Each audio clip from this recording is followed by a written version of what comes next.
साधु और संत जन का समावेश होता है, वो स्थान अपने आप में पवित्र और वंदन के योग्य हो जाता है।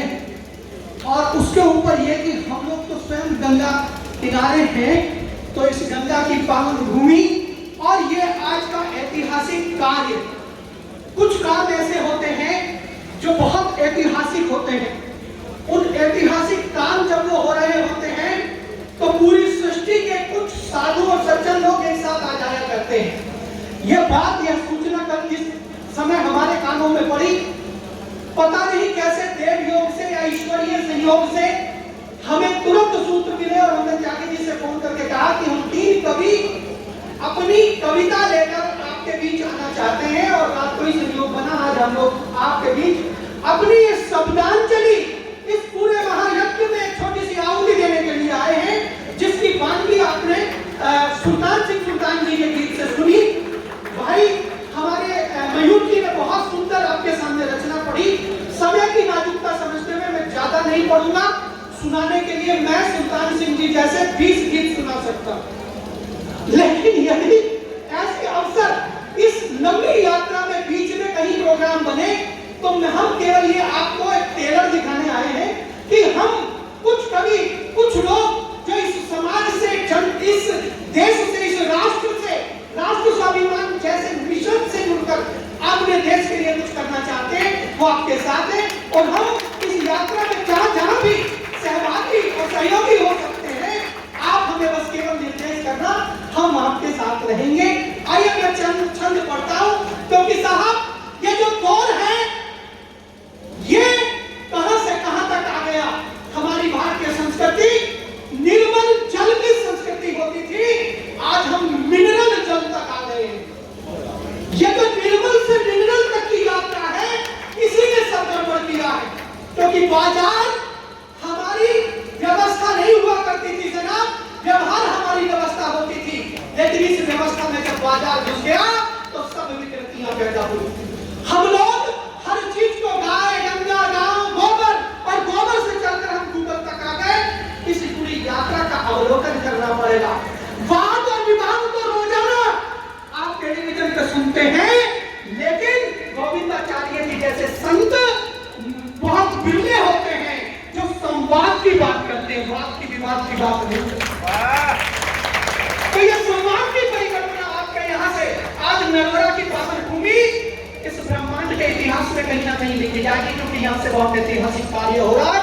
ये हम उस राम के यज्ञ में उस गिलहरी के जैसे हम कवि हैं जो अपनी चंद लाइनें आपके बीच कहने आए हैं कि जो गिलहरी रेत में अपने आप को पहले पानी में भिगोती थी, फिर रेत में, और जाकर पूरे पुल के ऊपर झाड़ देती थी, ऐसा हमारा गिलहरी प्रयास। हम छंद रखता हूँ, सुनिएगा। आदरणीय गोविंदाचार्य जी के चरणों में ये छंद सुनिएगा कि आया हूँ बीच आपके इतने से काम को।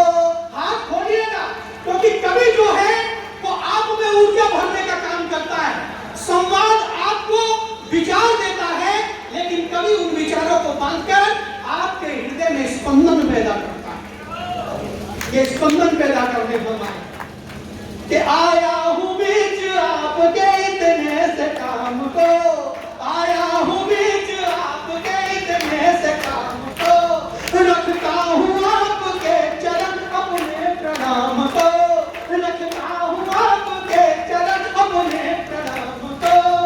गंगा के भक्त आप हो, गंगा के भक्त आप हो, गौरव हो राष्ट्र का, सत सत नमन में कर रहा नरोरा धाम को, सत सत नमन में कर रहा नरोरा धाम को। और सुनिएगा कि जनता ने दिया राज, देश की पुकार आज, जनता ने दिया राज, देश की पुकार आज, संस्कृति वाला फिर से राजपुन दीजिए, संस्कृति वाला फिर से राजपुन दीजिए। और कब से ये सिसकियां भरती रही है गाय, कब से ये सिसकियां भरती रही है गाय, गाय की आजादी वाली तेज धुन कीजिए, गाय की आजादी वाली तेज धुन कीजिए। कि देश था ये काम वाला, देश था ये काम वाला,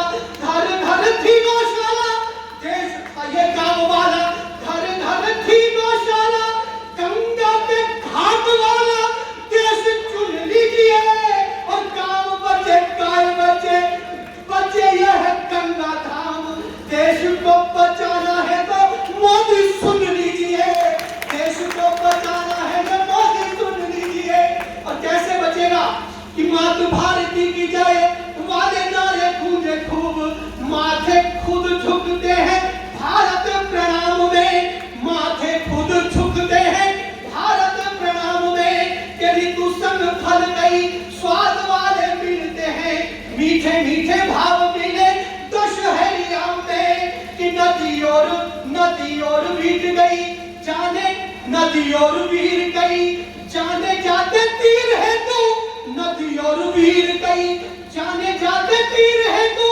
तकदीर वाले जहां मिले ग्राम ग्राम में, और सुर सही सोम सब शरीर परोसती है। गंगा वाली धार वह भारती के धाम में, गंगा वाली धार वह भारती के धाम में। गंगा मैया की। बस मेरा यही निवेदन कि हम इस समाज यात्रा के साथी बने, आपके साथ रहे, सहयोगी बने, ऐसी हमारी भी कोई भूमिका हो सके। इस निवेदन के साथ प्रणाम।